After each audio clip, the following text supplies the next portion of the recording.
আমি নিজে স্বামী, যত স্বামী এখানে বসে আছে প্রতিটি স্বামী চাই বিয়ের পরে আমার মা বাবা যেন আমার সাথে সংসারে থাকে।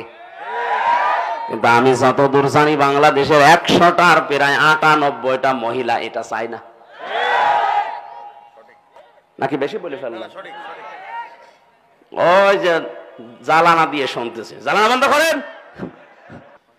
সম্মানিত মা বোনেরা, যদি উত্তম সম্পদ হতে চান দুনিয়ায়, শ্বশুর শাশুড়িকে নিজের মা বাবার মতো মনে করা শুরু করেন। আরে ভাই, আমি তো নিজে একটা জামাই, কোরআন শরীফ আমি হাতে না মাথায় নিয়ে বলতে পারি। আমরা জামাইরা যেভাবে শ্বশুর শাশুড়িকে নজরে দেখি, বউগুলো যদি ওই নজরে আমাদের মা বাবাকে দেখতো, বাংলাদেশে কোনো সন্তান আলাদা হইতো না। আপনি নেককার হওয়ার জন্য শুধু কালো বোরকা পরে মনে করছেন আমি বড় বুজুর্গ হয়ে গেছি। স্বামী যেটা পছন্দ করে যদি জায়েজ হয়, জীবন থাকতে আপনাকে মেনে নেওয়া লাগবে। 3 নম্বরে নেককার হওয়ার জন্য গুণ দিয়েছেন আল্লাহর নবী। স্বামী যখন বাইরে যাবে, তার সম্পদ এবং তার সন্তানকে আপনি ইসলামের দিকে রাখবেন। স্বামী বাইরে চলে যায়, আপনি সারাদিন বসে বসে সিরিয়াল দেখেন, আর ওগুলো সব জীবনে মিলায় যে আমি হব কটকটি আর মেয়ে হবে কিরণমালা। না, আপনার সম্পদ এবং সন্তান, স্বামী গেছে বাইরে, তো এগুলো হেফাজত করে ইসলামের দিকে রাখবেন। এটা নেককার মহিলার গুণ। 4 নম্বরে, স্বামী যখন বাড়িতে আসবে তাকে খুশি করার জন্য সাজগোজ করা। আল্লাহ মেয়েদের এই 4টা গুণ অর্জন করার তৌফিক দিন, আমিন। মালের 2 নম্বর ব্যাখ্যা হচ্ছে চেয়ার, ক্ষমতার চেয়ার। 3 নম্বর ব্যাখ্যা অস্ত্র শস্ত্র। 4 নম্বর ব্যাখ্যা সম্পদ। 5 নম্বর ব্যাখ্যা প্রভাব প্রতিপত্তি।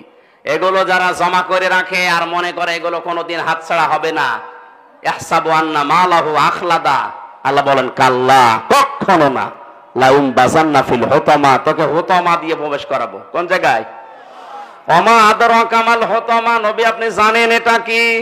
নারুল্লাহিল মুকাদা, এটা আল্লাহর জ্বালানো আগুন। আল্লাহ নিজে আগুন জ্বালিয়েছে। এর 7টা বর্ণনা আল্লাহ কোরআনে দিয়েছেন, আমি তো 2টা বললাম। যারা সত্যকে সত্য জানার পরে মুখ ফিরিয়ে চলে, যারা সম্পদ জমা করে রাখে আর বারবার সংরক্ষণ করার জন্য বিভিন্ন পন্থা অবলম্বন করে। 2 নম্বরে যে মানুষগুলো সামনে পেছনে মানুষের গীবত করে, মানুষের দোষ চর্চা করে, যে দোষ যে লোকটা করে নাই আন্দাজে ওই দোষ তার উপরে চাপিয়ে দিয়ে মিথ্যা আশ্বাস দিয়ে জীবনটা নষ্ট করে দেয়। এরকম মানুষ দেশে নেই? হাজারো মামলার আয়ু ধরা খাবেন। আমি জেলখানায় 3টা বছর থেকে দেখেছি অনেক মানুষ এখানে নিরপরাধ, ও বিষয়ে কিছু জানেই না।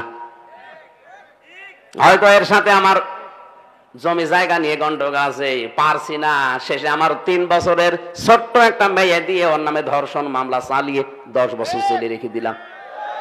আমি বহু মানুষকে এরকম দেখেছি, কিচ্ছু জানে না, ধর্ষণ মামলায় 10 বছর জেল খাটছে। আর 3 বছরের মেয়ে ধর্ষণ করার মামলা দিয়েছে, পেরিয়ে ওঠে না, তখন ওই মেয়ে দিয়ে মামলা দেয়। যারা আয়ু আছেন মামলার, খুব হিসাব করে জীবন চালান। নামাজ রোজা আপনাকে জান্নাত নিয়ে যাবে মনে করছেন? মানুষের যদি অভিশাপ লাগে, এজন্য আমাদের সাবধান হওয়া দরকার। আমার মনে হয় কয়েক মিনিট আছে মাগরিবের আজান হওয়ার। 1 ঘন্টা সময় দিয়েছিলেন, এখন 1 ঘন্টা 5 মিনিট হয়ে গেল।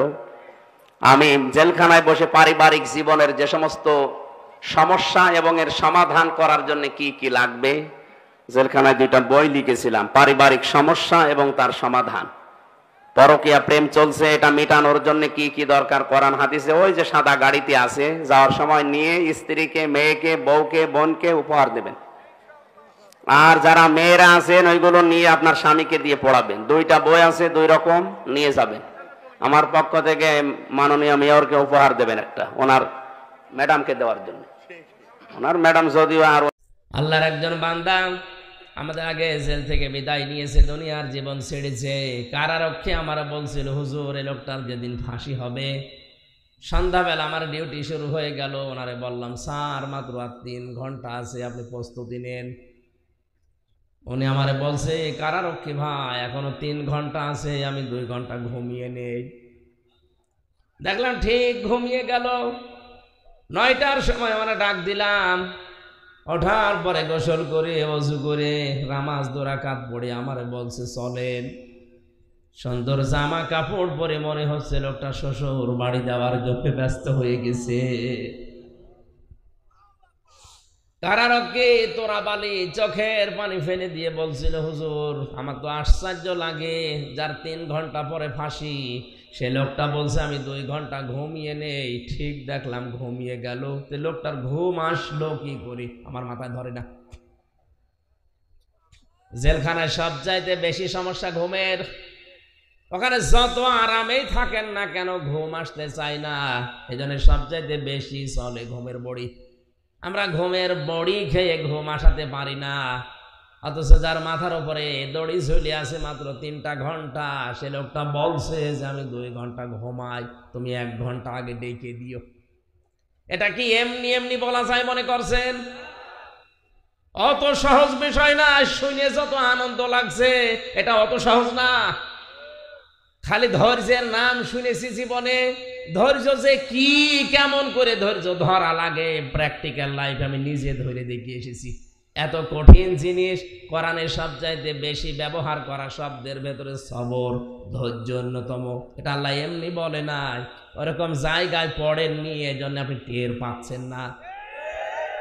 যে লোকটা বলছে আমি 2 ঘন্টা ঘুমিয়ে নেই, ওই লোকটার ছেলে গুম হয়ে আছে, তাও সাধারণ ছেলে না, ছেলে ব্যারিস্টার। বাংলাদেশ না বিশ্বের ভেতরে যদি 10টা ম্যাগনেট থাকে, সে একটা লক্ষ লক্ষ মানুষের কর্মসংস্থান তৈরি করে দিয়েছে। এত বড় পর্যায়ে যে লোকটা আছে, তার মাত্র 3টা ঘন্টা জীবনে বাকি আছে, ও 2 ঘন্টা ঘুমিয়েছে এমনি না। এই আয়াতটা বলছে আল্লাহ তাখাফু ওয়ালা তাহজানু।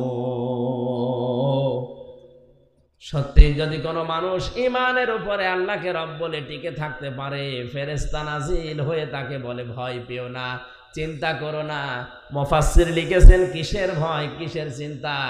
ফেরেশতা তার কানের কাছে এসে বলে আল্লাহর বান্দা, তোমার হয়তো চিন্তা হতে পারে যে আমার ছেলেটা গুম হয়ে আছে, কি হবে তার, হয়ে যাবে কি হবে তার, আমার মেয়েটা ডাক্তার কি হবে তার, আমার এত বড় বিশাল সম্পদ, এত বড় নাম ডাক কি হবে এগুলো। ফেরেশতা কানের কাছে মুখ নিয়ে যেন বলতে থাকে চিন্তা নেই, ভয় নেই, ওগুলো আল্লাহ নিজে পাহারা দেবে।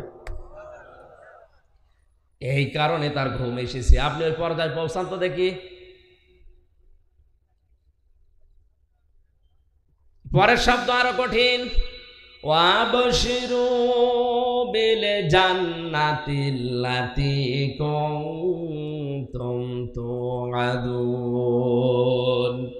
আল্লাহ পাক বলেন ফেরেশতারা কানের কাছে মুখ নিয়ে কথাও বলতে থাকে, কোনো ভয় নেই, কোনো চিন্তা নেই, ওগুলোর চিন্তা টেনশন সব আল্লাহ নিয়েছে। তুমি জান্নাতের সুসংবাদ গ্রহণ করো, ওই তাকাও তোমার জান্নাত দেখা যাচ্ছে। যার ওয়াদা আল্লাহ করেছিলেন, ফেরেশতারা তখন তার সাথে হাসতে খেলতে আর বলতে থাকে নাহনু আউলিয়াউকুম ফিল হায়াতিদ দুনিয়া ওয়া ফিল আখিরাহ ওয়া লাকুম ফিহা মা তাশতাহি আনফুসুকুম ওয়া লাকুম ফিহা মা তাদউন নুজুলাম মিন গফুরির রহিম।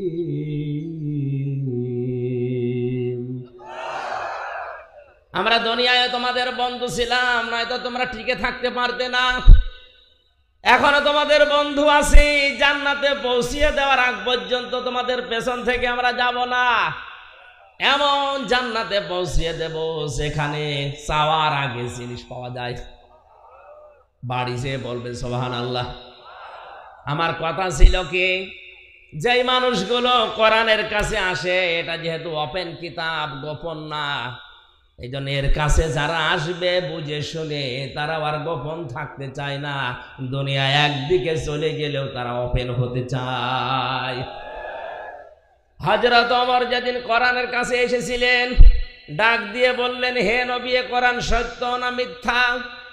নবীজি সঙ্গে সঙ্গে জবাব দিয়েছেন এটা হক, আমার আল্লাহর বাণী। এটা সত্য কথা। হযরত ওমর বলেন, হে নবী, সত্য জিনিস গোপনে থাকবে কেন?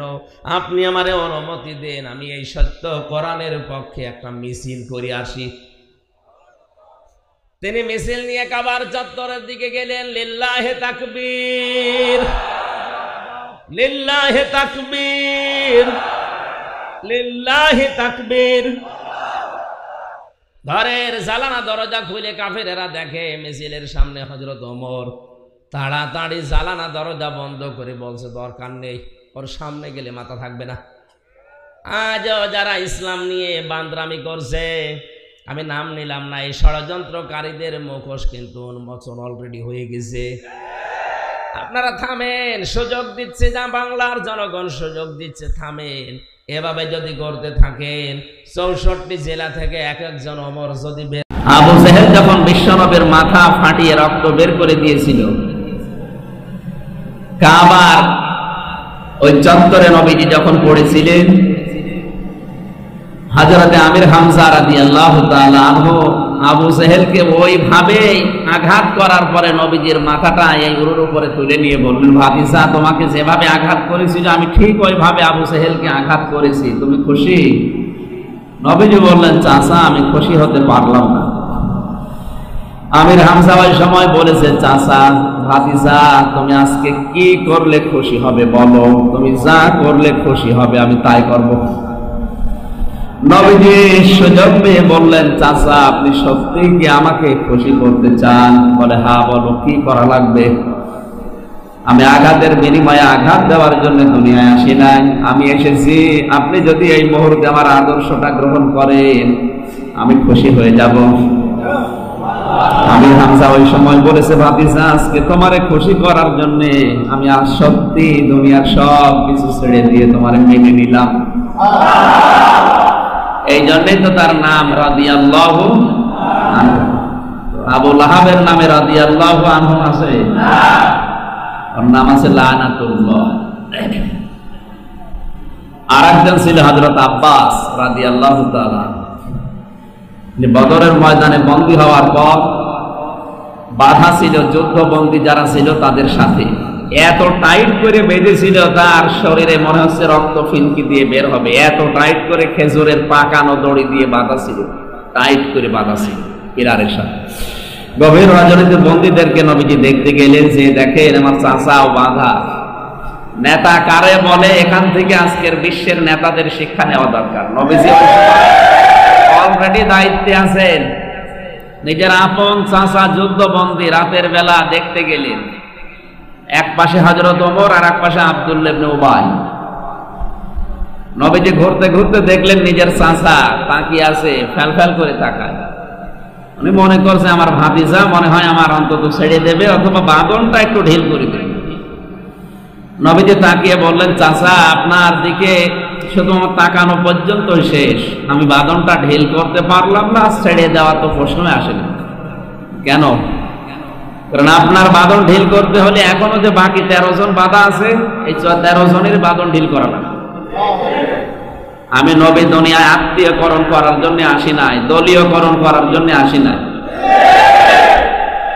আজ যারা মানবতার বলি ওড়ায়, ওরা যদি রবিউল আউয়াল মাসে ওই একদিন মিলাদুন নবী পালন করার জন্য ছুটি না দিয়ে এই আদর্শটা গ্রহণ করত, এই দেশে কোনো মানুষ গুম আর খুন হতো না। কোন দিকে যাচ্ছে আপনি হয়তো টের পেয়েছেন নাকি? ঠিক আছে, আলহামদুলিল্লাহ, আমি জানি আপনি সব বুঝে ফেলছেন। রবিউল আউয়াল মাস এসেছিল এগুলো নেওয়ার জন্য, এগুলো কোনো খবর নেই। সামনে নাম নিয়ে রবিউল আউয়াল পালন করে যাচ্ছে। ইয়া নবী, পাগলের পাগলামি ছাড়া কিছু। হযরতে আব্বাস রাদিয়াল্লাহু তাআলা আনহু নবীজির কানের কাছে মুখ নিয়ে বললেন, ভাতিজা, আমার ছেড়ে না দাও, অন্তত বাঁধনটা ঢিল করে দেওয়া যাবে না? বললেন, না, আমি দলীয়করণ আত্মীয়করণ করতে পারি না, এজন্য আমি দুনিয়ায় আসি নাই। তবে আপনাকে আমি একটা বুদ্ধি দেই, জিহাদের ময়দানে আসার আগে, এই বদরের যুদ্ধে আসার আগে আপনি আমার চাচি আম্মার কাছে স্বর্ণের কিছু বোতাম রেখে এসেছিলেন, ওইগুলো যদি আজকে আপনি দিতে পারেন, তাহলে তার বিনিময় হলে আপনাকে আমি ছেড়ে দিতে পারি। কিছু না কিছু দেওয়া লাগবে, রাষ্ট্রে তো কিছু লাগবে। অন্যান্যদেরকে ছেড়ে দিয়েছি, তারা যা লেখাপড়া জানে তারা ওই লেখাপড়া শেখাবে এই শর্তে। আপনার তো শর্ত দেওয়া লাগবে। আপনি যদি ছাড় পেতে চান, আমার চাষির কাছে আসার সময় কিছু স্বর্ণের বার রেখে এসেছিলেন, স্বর্ণের বোতাম, যদি ওইগুলো আজকে দিতে পারেন জরিমানা হিসাবে, তাহলে আপনার আমি ছাড় দিতে পারি। আব্বাস ডাকতে বলে, ভাতিজা আমি যখন বদরের যুদ্ধে আসি, যে বোতামগুলো রাখলাম তোমার চাষি ছাড়া কেউ জানে না, তুমি জানলে কি করে? বিশ্বনবী বলেন, চাচা এটা আমাকে ফেরেশতা জিবরাইল জানিয়ে দিয়েছে, মহান আল্লাহ তাকে দিয়ে জানিয়েছে। হযরতে আব্বাস ওই সময় বললেন, ভাতিজা এত গোপন বিষয় যদি তোমার আল্লাহ তোমারে জানিয়ে দেয়, তাহলে আমি আর গোপনে থাকলাম না। আমার বাপ দাদার ধর্মে আমি আর নেই, আমি তোমার আদর্শটা মেনে নিলাম। সঙ্গে সঙ্গে বলেছিলেন, লা ইলাহা ইল্লাল্লাহ মুহাম্মাদুর রাসূলুল্লাহ। এই জন্য আব্বাসের নাম শুনলেও পড়ার আগে রাদিয়াল্লাহু, আবু তালেবের নাম, আবু লাহাবের নাম, এরাও চাচা, এই দুইটাও চাচা। দুইজন শুধু মিলাদ পড়ে খুশি ছিল, আর এই দুইজন মিলাদেও খুশি, সিরাতেও খুশি।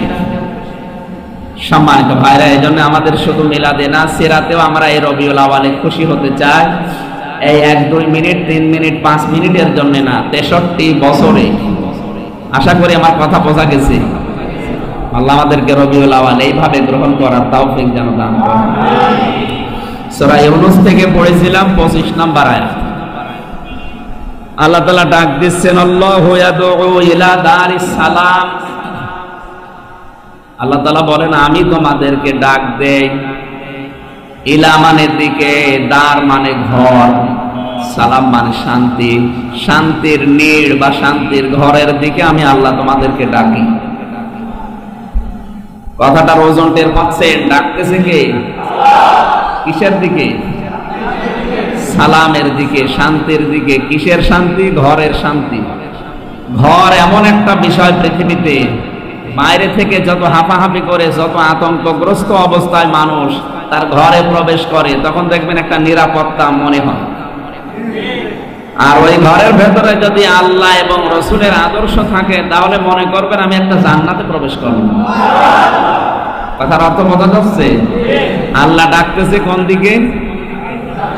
শান্তির ঘরের দিকে। চার কারণে বউ পিটানো যায় যাচ্ছে। এটা আবার কেটে সেটে বাদ দিয়ে বইল না যে হুজুর বউ পিটানোর পক্ষে কথা বলিস। এমনি ঝামেলায় আসি, মহিলার বদদুয়া করে। স্ত্রীর গায়ে হাত তোলা যায় যাচ্ছে 4টা কারণে। যদি কেউ ফরজ নামাজ না পড়ে বউ, তাহলে পিটিয়ে হলেও নামাজ পড়ানো লাগবে।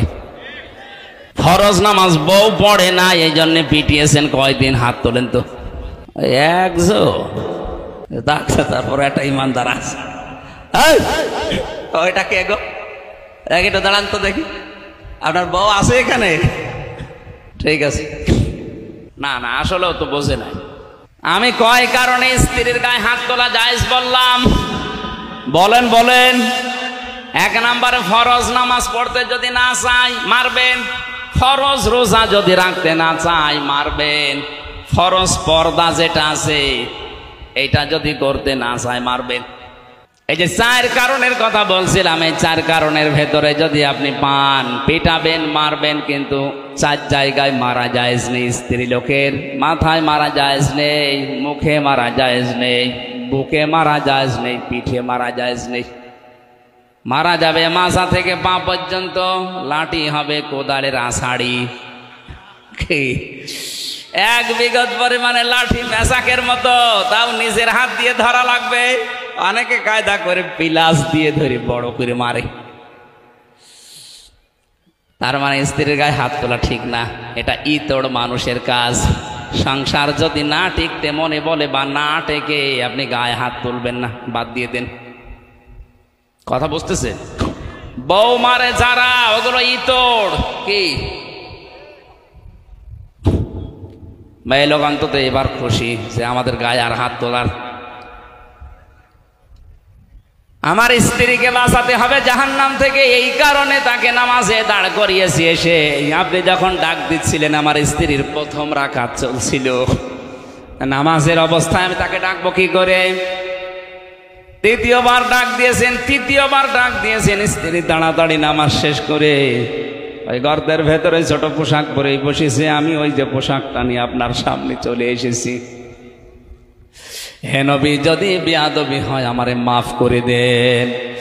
বিশ্বনবী আমার কেঁদে ফেললেন, ডাক দিয়ে বলে, সাহাবীরা কি মনে করছিলে তোমরা? আর এর অবস্থা কোন জায়গায় পৌঁছিয়েছে? একটাই মাত্র পোশাক ছিল নামাজের মতো স্বামী স্ত্রীর, এরপরও জামাতে ফরজ নামাজ আমার সাহাবী ছেড়ে দেয়নি। নবীজি তাকিয়ে দেখলেন উঠানের উপর একটা বাচ্চা বাঁধা, চেন দিয়ে, শিকল দিয়ে, দড়ি দিয়ে, রশি দিয়ে বেঁধে রেখেছে, ছোট্ট বাচ্চা। আল্লাহর নবী বললেন, আব্দুল্লাহ আনসারী, তোমার কথা শুনে আমি খুশি হয়েছি, কিন্তু এ কি করেছো? এতটুকু বাচ্চা বেঁধে রেখেছো, তুমি এত নিষ্ঠুর কেন? সাহাবী বলে, হে রাসূল, আমার স্ত্রী তো ছোট পোশাক পরে বাইরে আসতে পারে না, ওই পোশাকটা নিয়ে আমি কর্মজীবনে যাই খাদ্যের সন্ধানে, খাবারের জন্যে। আমার ছোট্ট সন্তান এ বাড়ির ভেতরে যে একটা বাঁকা খেজুর গাছ, ওই বাঁকা খেজুর ওখান থেকে পড়ে, ওটা ইহুদির বাগান থেকে বাঁকা হয়ে এসেছে, পাকা পাকা খেজুর ওখান থেকে পড়ে। আমার সন্তান না বলে হয়তো খেয়ে ফেলতে পারো, তো ছোট মানুষ বোঝে না। আমি মুসলমান দাবি করি, আপনার মুখে শুনেছি লা ইয়াদখুলুল জান্নাতা জাসাদুন গুযিয়া বিল হারাম, ওই শরীর জান্নাতে যাবে না যেটা হারাম দ্বারা লালিত পালিত হয়। আমার সন্তান হারাম জিনিস খেয়ে শরীর বানাবে, ও তো জাহান্নামে যাবে। ওকেও বাঁচানো আমার দায়িত্ব, এই জন্যে কষ্ট হলেও যতক্ষণ বাইরে থাকি ওরে শিকল দিয়ে বেঁধে রাখি। আমার মনে হয় এরকম মানুষ মুসলমান এখন আমাদের দেশে ভরি ভরি। কোথায় আছে আল্লাহর বিধান আমাদের সামনে? এজন্য আমাদের এখান থেকে শিক্ষা নেওয়া লাগবে। কোন মানুষ যদি আল্লাহর বিধানকে গুরুত্ব না দেয়, আল্লাহ নিজে তার দায়িত্ব ছেড়ে দেয়। আপনি আল্লাহর বন্ধু দাবি করছেন, অথচ আল্লাহর বিধানগুলো মানুষ যেন মানতে পারে সেই ব্যবস্থা করে দিতে পারেন না। আল্লাহর কসম, আপনি 14 বার হজ করে আসলেও আল্লাহর বন্ধু হতে পারেননি। 2 নম্বরে আমাদের বন্ধু হবে, আল্লাহ বলছেন রসুলকে, রসুলকে বন্ধু পাওয়ার আবার 4টা শর্ত আছে। সূরা বাকারা আছে 129 নম্বর আয়াত, 151 নম্বর আয়াত, সূরা আলে ইমরান 164 নম্বর আয়াত, সূরা জুমায় 2 নম্বর আয়াত।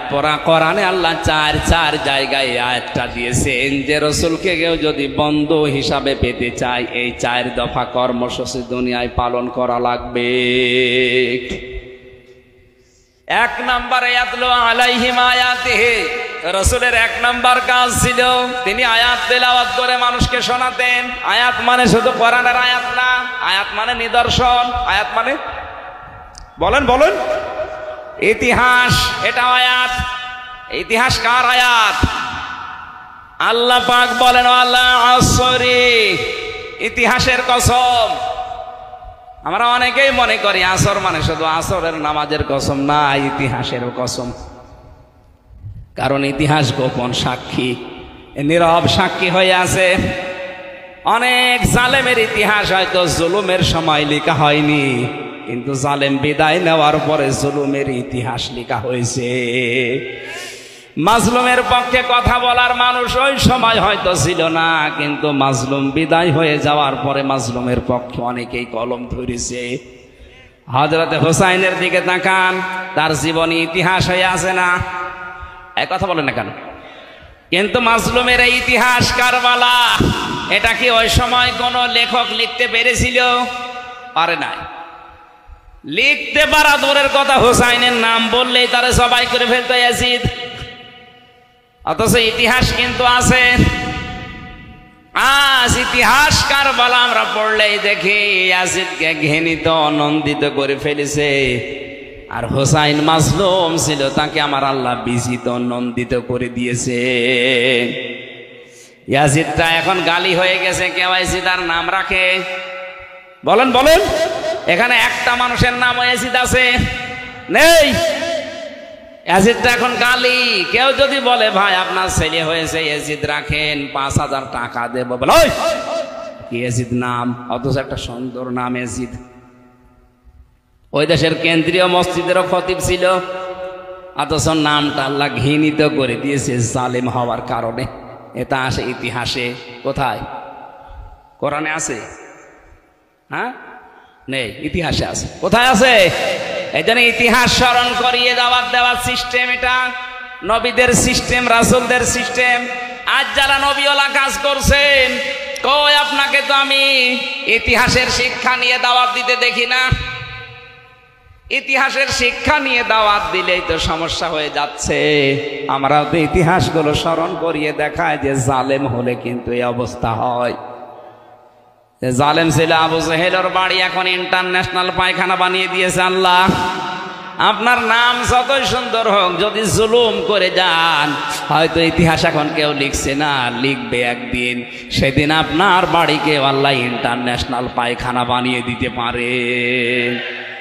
ইয়াজিদের নাম যদি না রাখে, আপনার নাম রাখবে না কেউ, ওটা নামকে আল্লাহ ঘৃণিত বানিয়ে দেবে, গালি বানিয়ে দেবে। ইতিহাস থেকে শিক্ষা নেওয়া দরকার আমাদের। আমি এখন বিস্তারিত বলতে পারছি না, সময়গুলো সংক্ষেপ করে আমি সামারাইজ করে ফেলছি। এই আয়াতগুলো 4টা আয়াত বললাম, আপনি বাড়িতে যে একটু বাংলাটা দেখে নিন তাফসির সহ। 3 নম্বরে তোমাদের বন্ধু হবে ইমানদার। বাংলাদেশে ইমানদার ওইটা যার ভেতরে 3টা গুণ পাওয়া যাবে। আল্লাযীনা ইউকিমুনাস সালাতা, যারা নামাজকে দাঁড় করানোর জন্য চেষ্টা চালায়। ওয়ায়ুতুনা যাকাতা, সম্পদ থাকলে যাকাত দেয়। কিসের? আপনার শরীরটাও তো সম্পদ, এই সম্পদের যাকাত আছে না নেই? বলেন বলেন। আমরা সাহাবীদের ভালোবাসি না, নবীকে আমরা ভালোবাসি না। যত ভালোবাসা তোমাদের। জেলের এই আলেমগুলো আমাকে বলেছে ওরা টাকা খায়। যে আলেমগুলোর সাথে ছিলাম, প্রত্যেকের ধারণা এই যে আপনারা দালালি করছেন, 5 আটা গোলাম হয়ে বসে আছেন, বাতিলের ফতোয়াবাজি করেন পেছনে টাকা পয়সা খেয়ে খেয়ে। এই কারণে আলেমরা জেলে, ওরা দালালি করে। এগুলো আলেম নামে, এগুলো জালেম। নাম ধরে আমি বলতে পারতাম, কিন্তু বললাম না। কোন কারণে মাওলানা 3 বছর ছিল? বলেন আপনার কারণে। আপনার মতো কিছু দালাল মৌলবী উল্টা পাল্টা ফতোয়া দিয়ে, পেছন দরজা দিয়ে শুধু 5 আটে। আর ও দাবি করছে আমি জান্নাতে যাব না, আমি মিয়ারে হক নিয়ে। কি মিয়ারে হকের ফতোয়া? তুই দেখো তো, 20 শতাব্দীর যিনি শ্রেষ্ঠ মুজাদ্দিদ ছিলেন, তারা বোঝে নাই। তাদের ইসলামের খেদমত শুনলে তামাম দুনিয়া আটকে ওঠে। আর ওর পেটে বোম মারলে বের হয় না, ও বড় খেদমতগার হয়ে গেছে। আমি বলতাম না শক্ত কথাটা, যেহেতু তার উস্তাদ মুফতি মিজানুর রহমান সাইদ সাহেব নিজে নাম ধরে ধরে বলেছে ওটা একটা বিয়াদব। ও আমার পা ধরে ক্ষমা চাওয়া না পর্যন্ত কোনো মাপ নেই। তো একটা বিয়াদবের মুখে আলেমদের বিপক্ষে কথা আসবে না? আসবে কি? এই দালালগুলো এখন এটা শুনবে আর আমার পেছনে লাগবে। হ্যাঁ, আমাদের গমর সব ফাঁক করে দিল। আরে ভাই, আমি তো নিজের কানে শুনে এসেছি। যে আলেমগুলোর সাথে ছিলাম, প্রত্যেকের ধারণা এই যে আপনারা দালালি করছেন, 5 আটা গোলাম হয়ে বসে আছেন বাতিলের, আর পেছন দরজা দিয়ে ফতোয়াবাজি করেন পেছনে টাকা পয়সা খেয়ে খেয়ে। এই কারণে আলেমরা জেলে। বাংলাদেশে কোন কারণে আলেমরা জেলে থাকবে বলেন? আমি কি বাংলাদেশের কোন জায়গায় ভোটে দাঁড়াই? আমি 3 বছর জেলে কোন কারণে বলেন? আপনার মতো কিছু মানুষ খালি পেছন দিয়ে খোঁচা দেয়, ইসলামের বিরুদ্ধে কথা বলে। আরে শয়তান বলে সাহাবীদের ওনারা ভালোবাসে না। যত ভালোবাসা সব তোমার ভেতরে। সাহাবীদের ভালোবাসা, নবীজির ভালোবাসা তোমার চাইতে আমার কম নেই। কম থাকলে কত কিছু আমাকে মাইনাস করা লেগেছে। আমার কত কিছু পক্ষে ছিল। আরে ভাই, আমি যেখানে ছিলাম আপনি স্বপ্নেও কল্পনা করতে পারবেন না কোথায় উঠেছিলাম।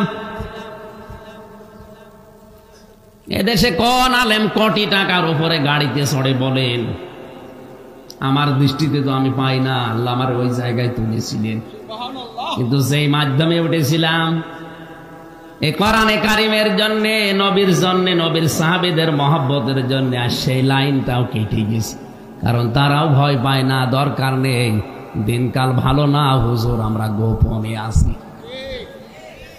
আপনি তো এক বেলা খেতেও পান না, আর আমি যেখানে ছিলাম আপনার কল্পনার অতীত। সব ছাড়া লেগেছে আমারে, পরিবারের বাধা, সমাজের বাধা, দলের বাধা, কত বাধা উপেক্ষা করে আল্লাহর নবীর সাহাবীদের মহাব্বত দেখাতে গিয়ে 3টা বছরে এক ঘরের ভেতরে কাটিয়েছে। আপনি 5 দিন থেকে দেখেন তো, অহংকারের জন্য বলছেন আল্লাহর কসম, শুধু কোরআন শরীফ ছিল আর ভেতরে আল্লাহ ধৈর্য দিয়েছিল, এই কারণে টিকে থাকা সম্ভব হয়েছে। তাছাড়া ওই রকম পরিবেশে যোগাযোগ বিচ্ছিন্ন করে অন্য সবাইকে মোবাইল ব্যবহার করতে দেয় 7 দিনে 1 দিন, আর আলেমদেরকে একেবারে বিচ্ছিন্ন করে রেখে দিয়েছে। না, বাড়ির কোনো যোগাযোগ নেই, 3টা বছর তাও 24 ঘন্টা এক ঘরে, এদিকে 2.5 হাত, এদিকে 3.5 হাত, থাকেন পুড়ি। আর যে খাবার দেয় ওটা খেয়ে বেঁচে থাকেন মরে যান। এমনিতে শরীরের অবস্থা। আর যত মহব্বত এখন তোমার উতলিয়ে পড়ছে, আমরা সাহাবীদের ভালোবাসি না, নবীকে আমরা ভালোবাসি না, যত ভালোবাসা তোমাদের। এগুলো ভণ্ডামি, চিটারি, বাটপারি, উম্মতকে ডিভাইডেড করার জন্য অনেকে উঠে পড়ে লেগেছে বাতিলের কাছে টাকা।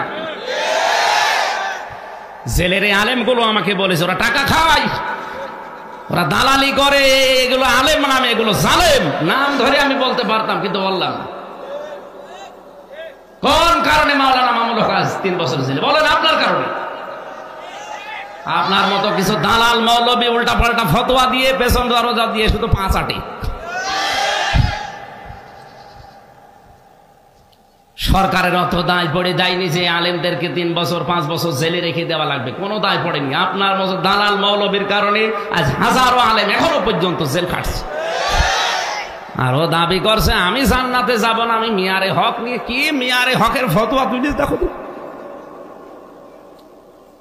20 শতাব্দীর যিনি শ্রেষ্ঠ মুজাদ্দিদ ছিলেন, তারা বোঝে নাই, তাদের ইসলামের খেদমত শুনলে তামাম দুনিয়া আটকে ওঠে। আর ওর পেটে বোম মারলে বের হয় না, ও বড় খেদমতগার হয়ে গেছে। আমি বলতাম না শক্ত কথাটা, যেহেতু তার উস্তাদ মুফতি মিজানুর রহমান সাইদ সাহেব নিজে নাম ধরে ধরে বলেছে ওটা একটা বিয়াদব, ও আমার পা ধরে ক্ষমা চাওয়া না পর্যন্ত কোনো মাপ নেই। তো একটা বিয়াদবের মুখে আলেমদের বিপক্ষে কথা আসবে না? আসবে কি? আল্লাহ আমাদেরকে কাদা ছড়াছড়ি থেকে মুক্ত হয়ে ঐক্যবদ্ধ হওয়ার তৌফিক দেন আল্লাহ, এবং কিয়ামতের দিকে তাকিয়ে হওয়ার তৌফিক দেন। বলেন আমিন। নামের নাম বাদ দিয়ে যদি অন্য নামে পড়ে কেউ, পড়া হবে না তা না, কিন্তু পড়ায় মানুষের মতো মানুষ হওয়া সম্ভব না। আমি এই চোখে দেখেছি, বিশ্ববিদ্যালয় ক্লাস চলছে, শিক্ষককে ছাত্র জুতা দিয়ে পিটাচ্ছে, বলছে শালা তোরে মেরে ফেলবো। শিক্ষক হাত জোড় করে বলছে বাবা আমার ছেড়ে দিয়ে, জীবনে আর ক্লাসে আসবো না। না, তোরে আমি মেরেই ফেলবো। এটা ছাত্র, এটা কি কথা বলে না? সিস্টেম অপর পৃষ্ঠায় দেখুন, চোখে আমি এইটাও দেখেছি। কোরআনে কারীম আমার সামনে, শিক্ষক ওযু করছে, ছাত্র পায়ে পানি ঢেলে দিচ্ছে। শুধু পায়ে পানি ঢেলে দিয়ে হয়নি, নিজের হাত দিয়ে পরিষ্কার করে দিচ্ছে। ছাত্র মাস্টার্স করে নাই, কেবল 4-5 দিন ভর্তি হয়েছে, আলিফ বা তা আসা পর্যন্ত জানে, কোরআনের স্পর্শ এখনো পাইনি। শুধু আল্লাহর পরিচয়, আউযু বিল্লাহি মিনাশ শাইতানির রাজিম, বিসমিল্লাহির রহমানির রহিম পড়ার পরে আলিফ বা তা সা এগুলো কেবল পড়ছিল। এর ভেতরে আমার আল্লাহ কি মনুষ্যত্ব দিয়েছে কোরআনে কারীমের ইজ্জতের কারণে। ইয়ারফা'ুল্লাযীনা আমানু মিনকুম ওয়াল্লাযীনা উতুল ইলমা দারাজাত ইলা আখিরি আয়াত। সূরা মুজাদালার 11 নম্বর আয়াতে আল্লাহ জানিয়েছেন তাদের মর্যাদা আল্লাহ বৃদ্ধি করতেই থাকে। ইয়ারফা, এটা মুজারে, বর্তমান ভবিষ্যৎ, প্রেজেন্ট ফিউচার। আল্লাহ পাক নিজে এখানে কাজ করছেন, নিজে ফাইল। ইয়ারফা'ুল্লাযীনা আমানু মিনকুম, তোমাদের ভেতরে যারা ঈমান আনবে ওয়াল্লাযীনা উতুল ইলমা দারাজাত, আর যারা দুনিয়াতে ইলম অর্জন করবে তাদের মর্যাদা দিনের পর দিন আল্লাহ বাড়াতেই থাকবে। আমার বন্ধুরা, বাস্তবতা এটা আমরা দেখেছি। পৃথিবীতে শিক্ষিত মানুষ যারা দাবি করে এরা যত মুরব্বী হয়ে যায়, বয়স যত বেড়ে যায়, এই মানুষগুলোর মর্যাদা তাদের পরিবারস্থ লোক থেকে দুনিয়ার মানুষের কাছে তত কমতে আরম্ভ করে।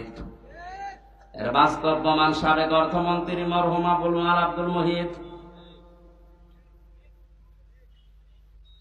শিক্ষা দীক্ষা, টাকা পয়সা, প্রভাব প্রতিপত্তি, ক্ষমতা কম ছিল আপনার চাইতে, তা না। 53 বছরের ভেতরে যে আপনারা এবার অর্থমন্ত্রী পেয়েছেন, আর এতদিন পর্যন্ত চট্টগ্রাম, সিলেট, ঢাকা, ওই সমস্ত অঞ্চলগুলো বাংলাদেশ নিয়ন্ত্রণ করত। এত প্রভাব থাকার পরও দিন যত গেছে, মানুষের মর্যাদা আমার আল্লাহ পৃথিবীর কাছে কমিয়ে দিয়েছে। এমন কমিয়েছে, সন্তান পর্যন্ত অনেককে বাড়িতে রাখতে চায় না। কয়েকদিন ধরে আপনারা কিছুদিন আগে দেখতেছেন কারা কারা ঘোষণায় দিয়ে ফেলেছে কিয়ামতে এক একজন পীর সাহেব নাকি লক্ষ লক্ষ মুরিদ নিয়ে স্লোগান দিতে দিতে উঠবে। কোথায় পেয়েছেন ঘটনা? কিয়ামতে প্রতিটি মানুষ আল্লাহর কাছে দাঁড়াবে স্রেফ একা একা। অকুল্লুহুম আতিহি ইয়াউমাল কিয়ামাতি ফারদা। সূরা মরিয়ম 16 নম্বর পারা 10 নম্বর পৃষ্ঠার 15 নম্বর লাইনের শেষ নাম্বার রুকুর 95 নম্বর আয়াত, তাফসিরে ফি জিলালিল কোরআনে আছে। আল্লাহ পাক বলেন কিয়ামতে প্রতিটি মানুষ আল্লাহর সামনে দাঁড়াবে স্রেফ একা একা। কয়জন করে? তা আপনি যে বললেন স্লোগান দিতে দিতে লক্ষ লক্ষ মানুষ নিয়ে হাজির হবে, কোথায় পেয়েছেন? এটা কোরআনের সাথে মেলে না। কোরআনের সাথে যেটা মিলবে না বুঝতে হবে ওর ভেতরে ধান্দা আছে। এই কথা বলুন। সুতরাং এই বাটপারি করে যারা খাচ্ছেন, থামেন। ওটা ইসলাম না। মানুষকে ধোঁকা দিয়ে বোকা বানিয়ে রেখেছেন। হ্যাঁ, অনেক শিক্ষিত মানুষ এখন যুবকেরা কিন্তু বুঝে ফেলেছে। এরা চিন্তা করছে একে খাওয়ানোর চাইতে ছাগলকে খাওয়ানো ভালো,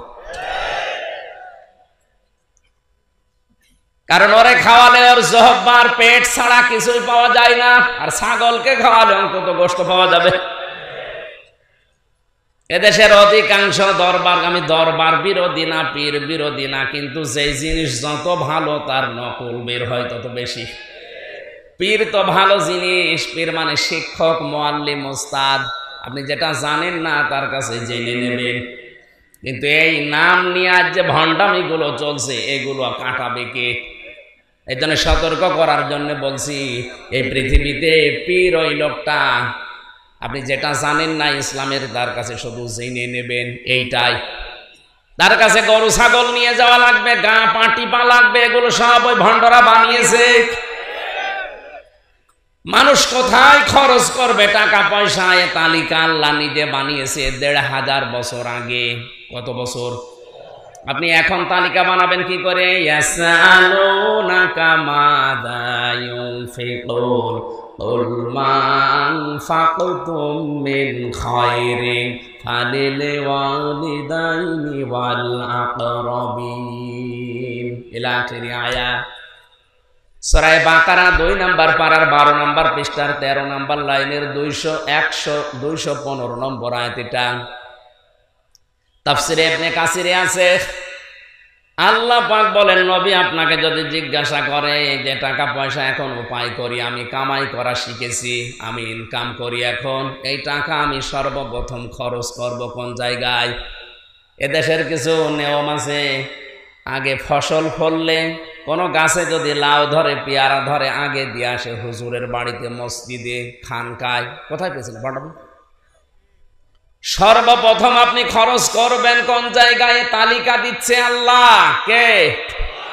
কুল মা আনফাকতুম মিন খায়রিন, পৃথিবীতে যত ভালো কাজ আছে, ভালো ভালো জায়গায় তোর ইনকামের টাকা খরচ করবি।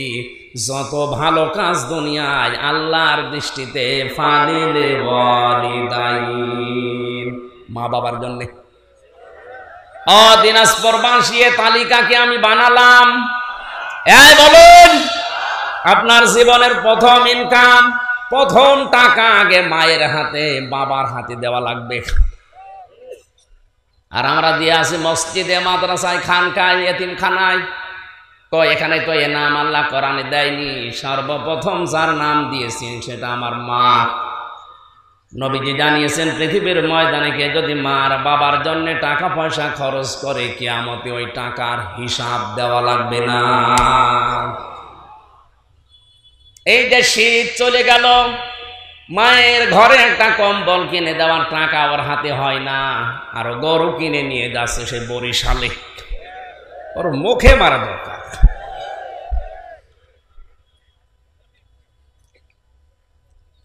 তাহলে সর্বপ্রথম আল্লাহ তালিকা দিয়েছেন কার নাম? আরো জোরে। মুসলমান ভাইরা, মায়ের জন্য কেউ যদি পান কিনে দেয়, আল্লাহর কসম ওই টাকাটা আল্লাহর রাস্তায় দান করা সওয়াব হয়। নবীজি জানিয়েছেন কেউ যদি গরিব মানুষ হজ করতে আসতে না পারে, সেজন্য মায়ের দিকে তাকায়। মায়ের দিকে বাবার দিকে তাকালে মহব্বতের নজর দিয়ে একটা নফল হজের সওয়াব হয়। এখন 7.5 লক্ষ টাকা লাগছে হজ করতে, তাও সিরিয়াল দেওয়া লাগে 1 বছরে। মায়ের নজর যদি একবার আপনি পান, ভালোভাবে যদি দৃষ্টি দিতে পারেন, নবীর এই কথা মিথ্যা হবে না। আপনার আমল নামায় কিয়ামতে হাজার হাজার নফল হজের সওয়াব দেখতে পাবেন। কোন পীর সাহেবের দিকে তাকিয়ে থাকলে হজের সওয়াব হবে? কোরআন হাদিসে কোন জায়গায় আছে আপনি বলেন? যেই জায়গা আসল ও জায়গাগুলো চিনি না, আন্দাজে দৌড়াচ্ছি। দ্বিতীয় তালিকায় নাম আছে আল আকরাবিন, নিকট আত্মীয় যারা, তাদের জন্য। এ পৃথিবীতে মানুষের সবচাইতে বেশি নিকটে থাকে তার বউ। কথা বলছেন কেন? এই জন্য বউর জন্য, সন্তানের জন্য, পরিবার